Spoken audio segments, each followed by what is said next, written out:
So I've always been a big fan of stand-up comedy, and I don't watch a whole lot of it these days. For the most obvious reason, having small children will do that. You just don't have much time to devote to entertainment, but more importantly, it's just so predictable, modern comics these days. You load up anything from Netflix, and you're almost guaranteed to see a routine that's chock filled with white people are so lame jokes, the way you heard Richard Pryor doing 40 years ago, by the way. Or my favorite, bashing the Catholic Church or Christianity in general. You know, the way you would have heard George Carlin doing 40 years ago as well, or 30 years ago, or 20 years ago for that matter. But I have to admit that by far the best of the modern comics is Kevin Hart.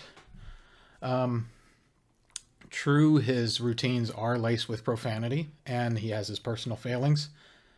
On the other hand, his routines are relatively non religious and apolitical, which is about the most you can hope for these days. Another thing I like about his routines is he always starts them off with a warm up act with him and his crew, similar to what you would see a basketball or football team doing before a big game. And what they say over and over again is, everybody wants to be famous, but nobody want to do the work. Everybody want to be famous, and nobody want to do the work. Which is true, of course, and it's human nature. George Will once wrote, if we could tax our cognitive dissidence, we could balance the budget overnight. We're human beings, and we want all kinds of incompatible things. So with that in mind, I listed off a few of my own rather quickly. Everybody wants the CEO's paycheck. Nobody wants to put in the 80-hour work weeks for decades on end. And nobody sure as hell wants to have the pressure of millions of customers, employees, and shareholders relying on you every single day. Everybody wants to see a doctor twice a month. Nobody wants to open up their wallets and pay them.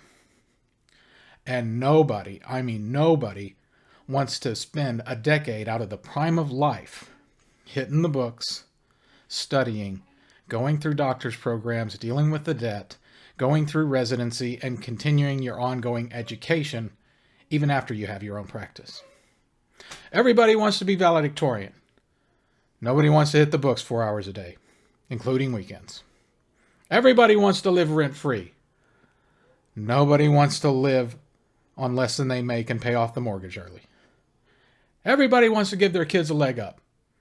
Nobody wants to wake up at 7 a.m. every Sunday and go to church. Now let's dwell on that last one because, of course, it begs the question, does going to church necessarily give your kids a leg up? Well, let me answer that in a couple phases. First off, let me start by reciting a few statistics.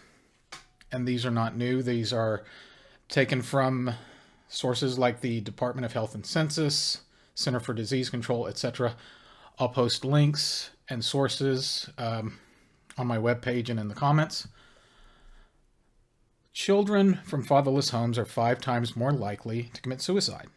They are 32 times more likely to run away and become homeless. They're 20 times more likely to have behavior disorders. They're 9 times more likely to drop out of high school. And they're 10 times more likely to be admitted into a drug abuse program. Children who live with their biological mother and a man who is not their biological father are 33 more times more likely to suffer abuse. And let's say you avoid all of those potholes. You navigate those waters. You're still almost certain to being a single mother is, or a single father for that matter, is almost certain to come with long-term poverty and everything that comes with that, from welfare dependence, bad and dangerous neighborhoods, dead-end jobs, you name it. Now you might be that 1 out of 1,000 single moms that can go through all of that and yet raise children that are as well prepared for life by young adulthood as children who are raised in a 2-parent household. But you're probably not, sunshine. And that might be hard to take, but the fact is the biggest advantage you can give your children is to raise them in a 2-parent household. If you're familiar with the 80-20 principle, a stable marriage is 80% of successfully raising children. It encompasses that much. Well, that may further beg the question, well, what does going to church have to do with keeping your marriage stable?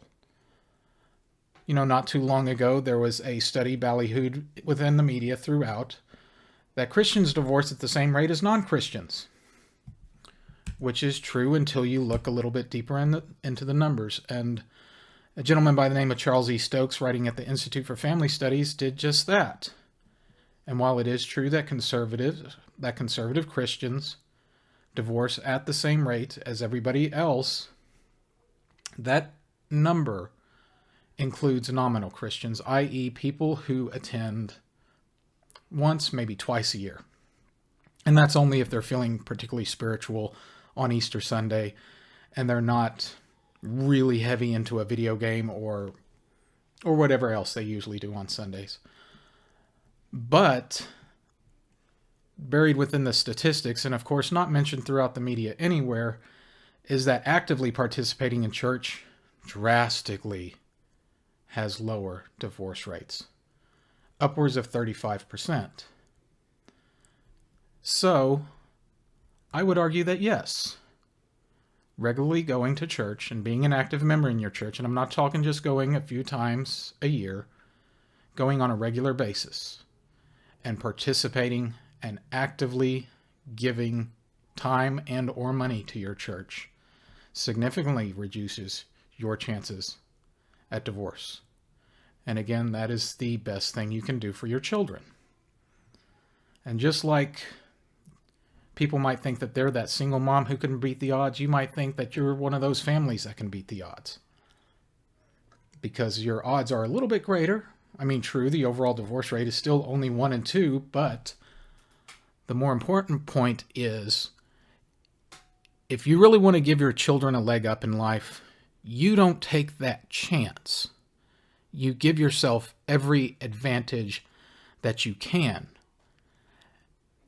And it's not a whole lot to ask to get your ass out of bed at a decent hour, a couple Sundays out of the month, and get your family to church and devote an hour or so to God. That's not a whole lot to ask. And it's the best thing you can do for your children in the long run. So yes, I will say it one more time. Hat tip to Kevin Hart. Close out with this warm-up act. Everybody wants to give their kids a leg up, but nobody wants to get up early and go to church. We'll see you next time.